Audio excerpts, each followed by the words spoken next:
All right. John 21 through 18. Now, on the first day of the week, Mary Magdalene came to the tomb early, while it was still dark, and saw that the stone had been taken away from the tomb. So she ran and went to Simon Peter and the other disciple, the one whom Jesus loved, and said to them, "They have taken the Lord out of the tomb, and we do not know where they have laid him." So Peter went out with the other disciple, and they were going toward the tomb. Both of them were running together, but the other disciple outran Peter and reached the tomb first. And stooping to look in, he saw the linen cloths lying there, but he did not go in.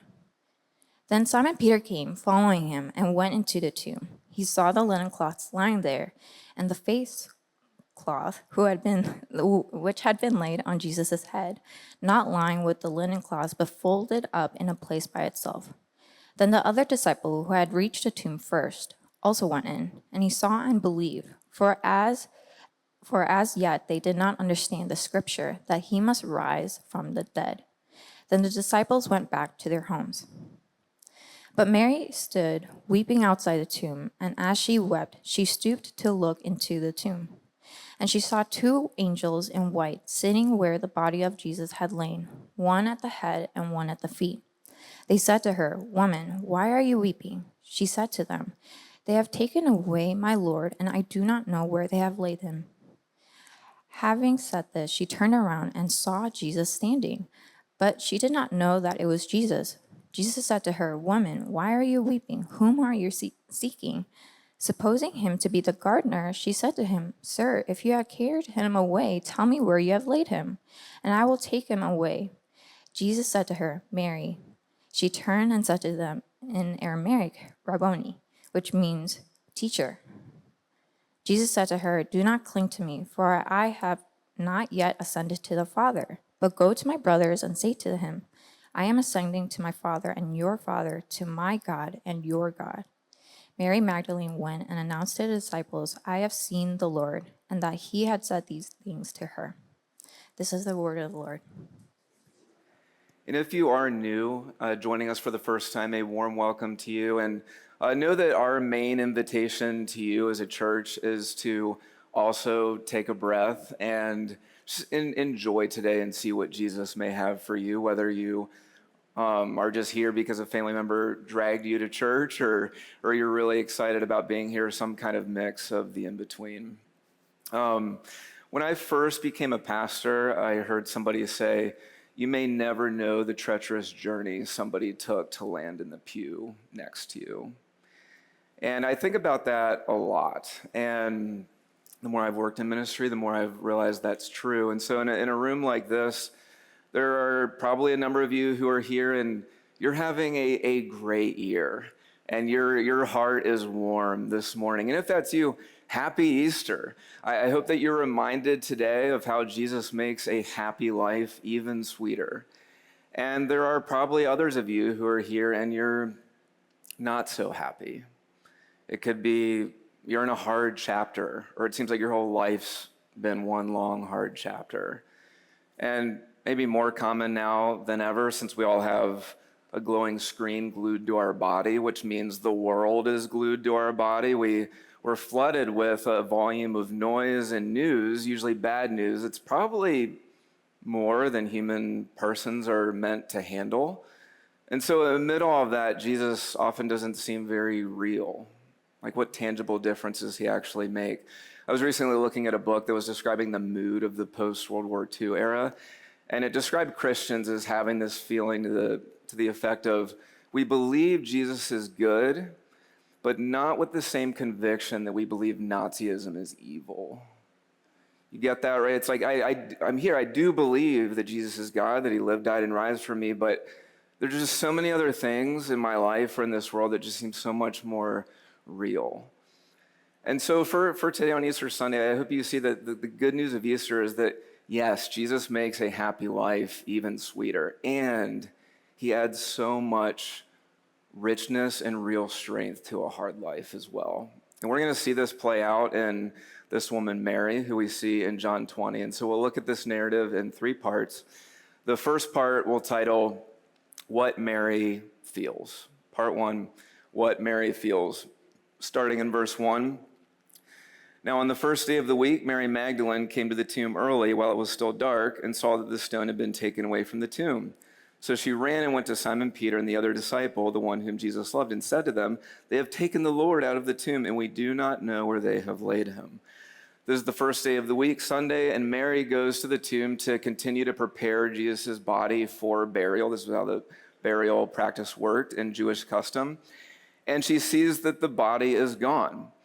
And just like today, Mary knows that dead people stay dead. Okay, first century people weren't any more prone to believe that people just rise from the dead. So she doesn't go, "Oh, he's risen, that's why he's gone." No, what she thinks is, no, she says, "They've taken the Lord." She thinks, "Oh, grave robbery." Grave robbing was a common practice in the day, so she's just thinking logically, okay, somebody's stolen Jesus' body. And yet this is far more than cold calculation for Mary. If you look in verse 11 where it says, "But Mary stood weeping outside the tomb, and as she wept, she stooped to look into the tomb." So the word for weeping there is the same word for wail. Mary is shaking so hard with grief, she feels as if her rib cage will snap. And this is the cruelty of death, because before death arrives on the scene, a story is being told, an unfolding of events that you want to go a certain way until it's abruptly brought to a halt by death. It may be, as some of you know poignantly, it might be the death of someone dear to you that came far sooner than you ever hoped or expected. Or it may be one of the many, many deaths we experience, where it's the death of a dream or a career path or a romance or a friendship that is so sweet and you're thinking will just keep getting deeper and deeper and go on forever, and then suddenly it changes.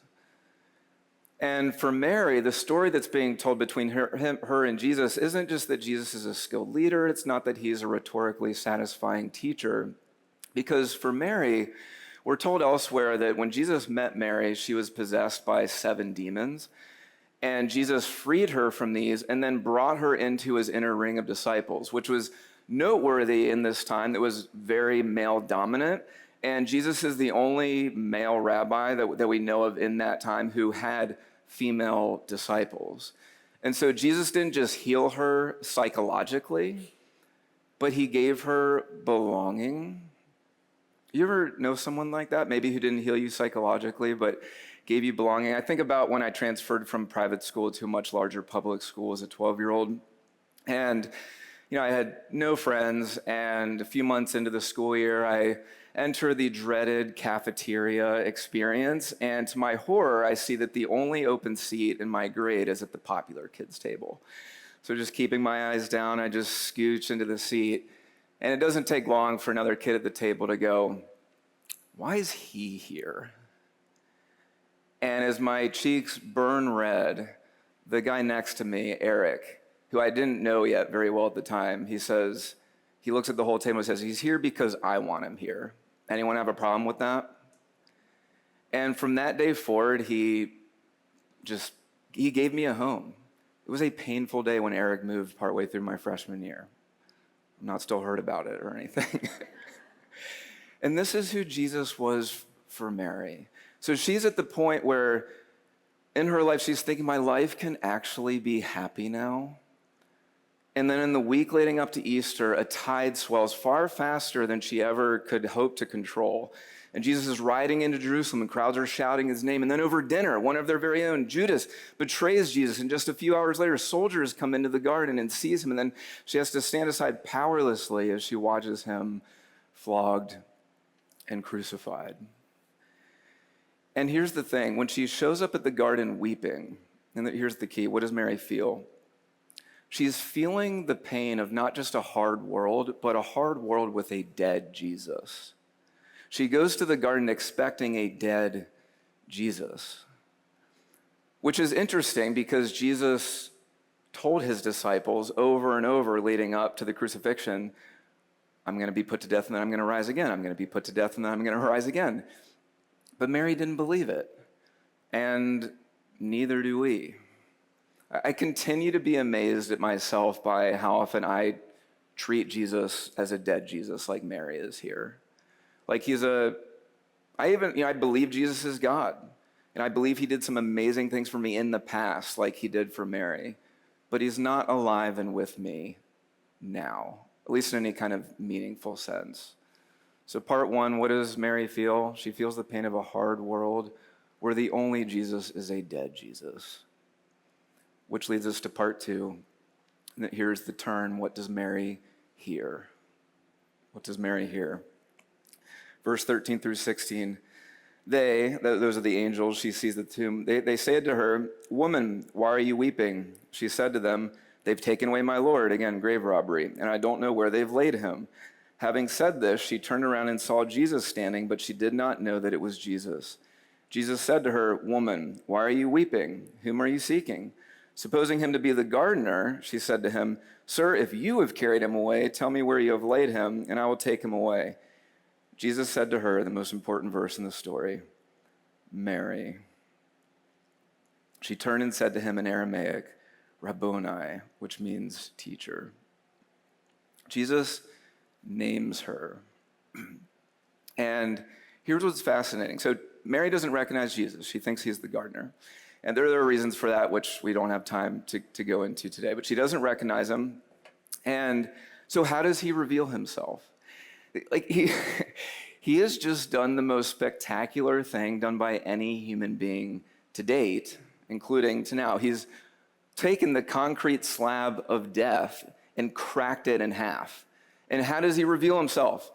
Not with the fanfare of modern superheroes. Batman turns out the lights and then zips in on his Batmobile. Iron Man, falls down from the sky. He doesn't do that. He just says, "Mary," in the quiet of a garden. Do you have a nickname that's reserved for just you and another person? So Kelsey and I have a nickname. Don't worry, I won't make you squeam. So a nickname I have for Kelsey is Ruv, with an R, Ruv. It's a name I've used forever since I first knew that I loved her. And this name is just for me and her. You can call her Kelsey. You can call her K-Dog. But if you call her Ruv, we have issues, okay? Because this is just for me and her. For my daughter, Vin, one of the names I have for her is Vinnie Vinster, as I snuggle up with her on the sofa. And these names, they're greater than the sum of their letters, right? They convey a profound knowing that's deeper than words. And this is what Jesus does for Mary. So notice here how when she recognizes him, she says, and it says she said to him in Aramaic, Rabboni, and then in parentheses, which means teacher. The New Testament its original manuscripts are in Greek. And so if you're reading this or hearing this in the first century in Greek, you're hearing it, and then suddenly there's this foreign word you don't recognize, and it's in Aramaic, and so there's this parenthetical statement, oh, that word that you didn't recognize, that means teacher. And so you have to ask, why in the middle of the most important narrative that's ever been written is there this sidebar of a linguistic commentary? And it's because Mary is responding to Jesus in the same way that Jesus addressed her. So when you look at this passage in Greek and you look at Mary's name, right? In our Bibles, it just says Mary each time because it's a translation. But in verse 1, on the first day of the week, Mary Magdalene. And the Greek word there is Maria. Verse 11, but Mary stood weeping outside the tomb. Again, the Greek word used there is Maria. But then in verse 16, when Jesus calls her by name, Mary, it's the Aramaic word, Miriam. This is the name that Mary's parents would have called her when she was a child. It was the name reserved only for her closest intimates. It's Ruv. It's Vinnie Vinster. It's a name that's far greater than the sum of its letters. It conveys a knowing far deeper than words. And when she hears this name in that voice, that same tenor that first called her out of aloneness those few years ago, you can almost feel the earth tremble as she runs to Jesus and replies in turn, Rabboni. What's going on here? John chapter 10. The sheep hear his voice, and he calls his own sheep by name. And the sheep follow him, for they know his voice.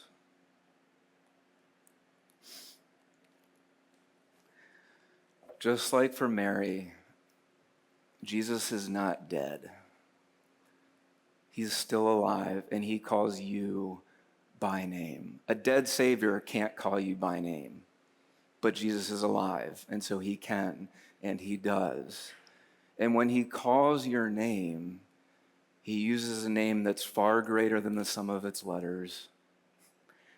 It conveys a deep knowing, deeper than words, because he knows you far better than you know yourself, and he's not dismayed by what he sees.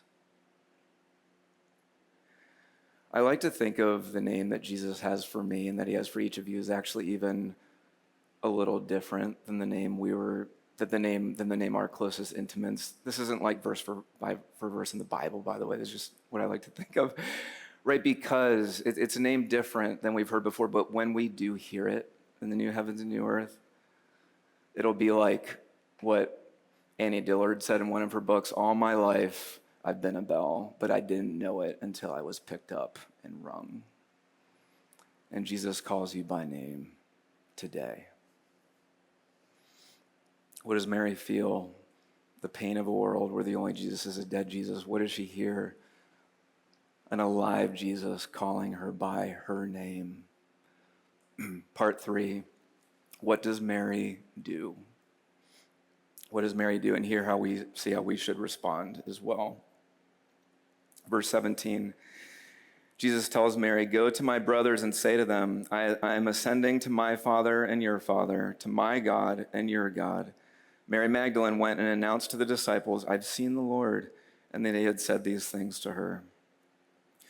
So Mary goes to the other disciples and says, I've seen the Lord, and then he had said these things, one of these things being that he's called her by name, and therefore he calls them by name too. And she does this with a lot of courage. And we know this took courage because we're told in other accounts that she was laughed at. The disciples dismissed her and the other women's story about seeing Jesus as an idle tale, we're told. But what she's doing is she's insisting another life is possible. Another life is possible than the one we're currently living because he's alive. And he's called me by name and he's called you by name too. In other words, Mary's now living in a new story. Is her life still hard? I bet it is.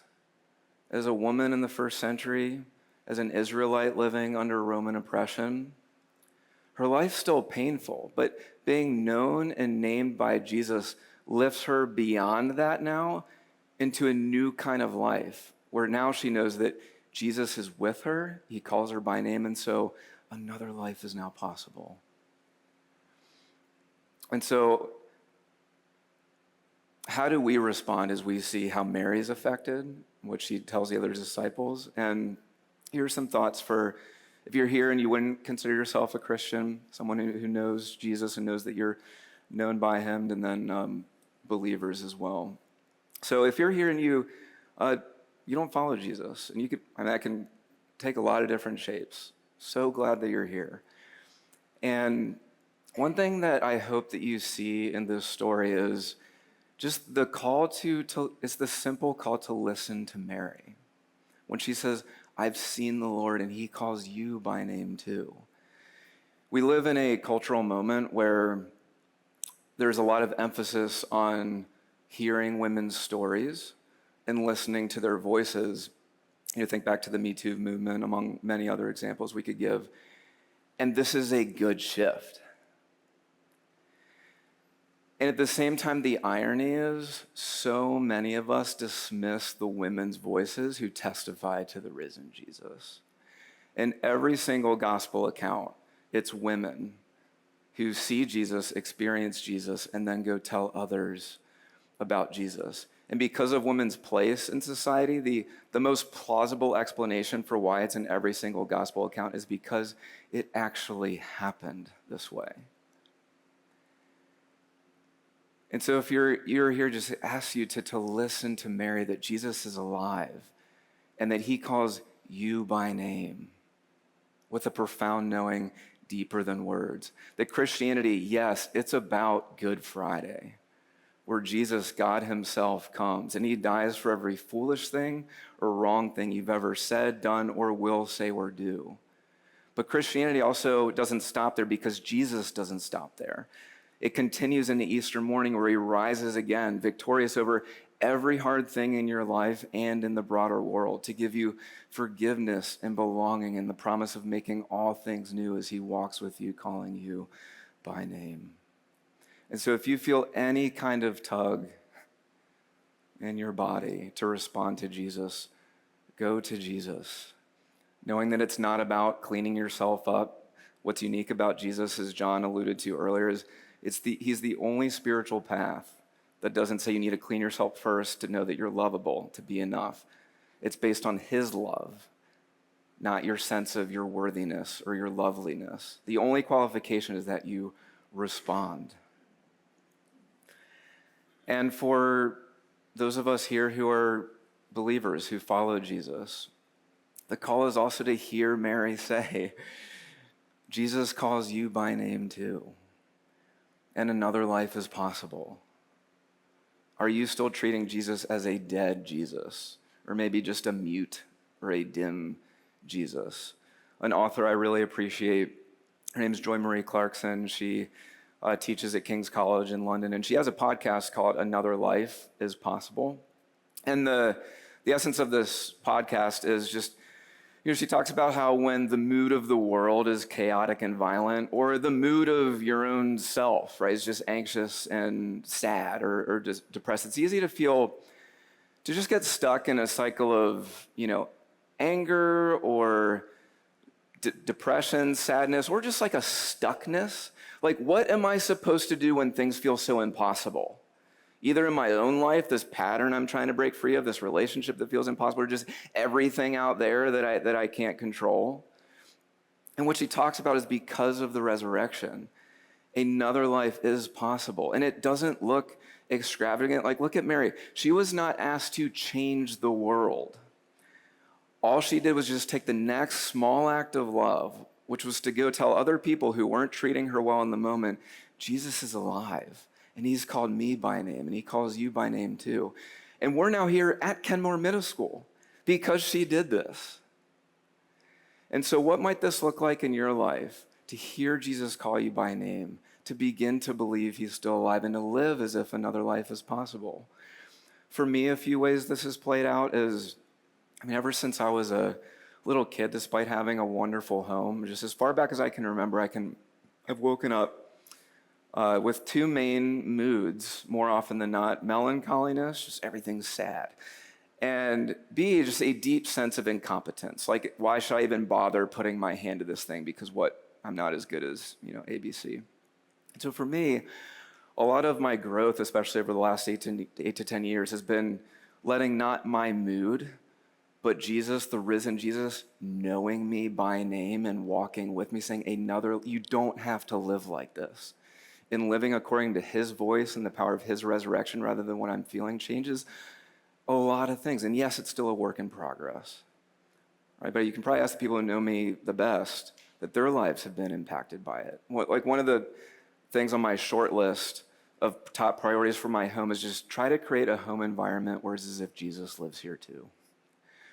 Where we extend otherworldly forgiveness and talk about hard things and laugh, not because we're nice people, but because we've been touched and named by the face of heaven. And so for you, what might it look like to begin to walk as if another life is possible with the risen Jesus? Because it is. And as you do, think about just not your own experience, how your experience will change, but how it will affect others.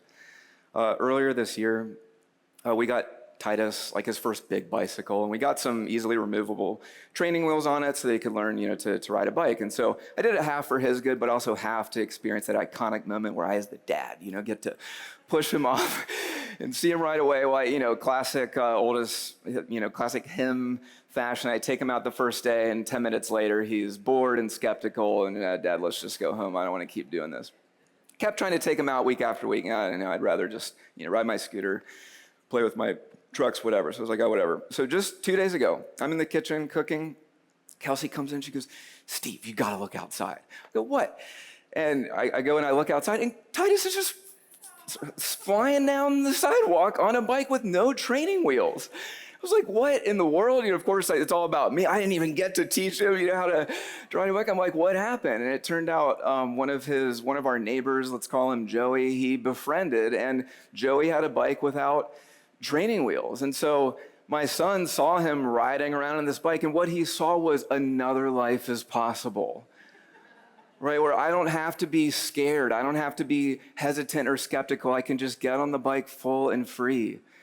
And when you begin to walk with the risen Jesus who knows you by name, even when you're skeptical, even when you don't think you can do it, others begin to see, oh my goodness, that's what it looks like to ride on the bike of being forgiven and given mercy and having a new kind of life. Another life is actually possible. So you give so much life to other people as well. I think of a man who shared how he was just reflecting on the issues he's having as an adult. And he, just said, I think this is a lot to do with what happened to me in my childhood. And he goes on to explain how he says, my father was an angry, abusive man. And this was particularly felt at the dinner table because that's where we had to intersect our lives every night. And I learned quickly to just keep my mouth shut because anything I said would be met with dismissiveness, scorn. If he used my name, it was just a name dripping with contempt. So I just learned to be quiet. And I'd eat my food as fast as I could and then would just get out of harm's way. I'd excuse myself from the table.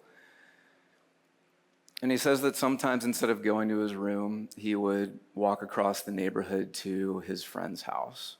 And he'd stay outside his friend's house where his friend was eating dinner at the same time, and they'd often leave their dining room window open. And he'd stay against the wall where the family couldn't see him, and he'd slide down and sit underneath the window, and he'd listen to the family laughing, and the dad laughing with his kids. Is when he called his kids by name, it was with nothing but utter delight. Sidebar, dads, it makes us think about the kind of environment we create at the dinner table. And what he says is, he says, I'd sit there with tears in my eyes. He said, I'd just fantasize. I would give everything to be in a family like this.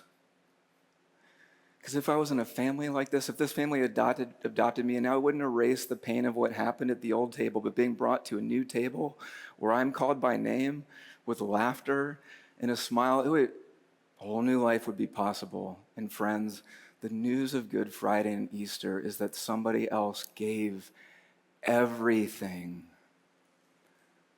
so that you could be at this table where another life is possible, where you are brought into a life and love far more real than anything else on this earth. Let's pray.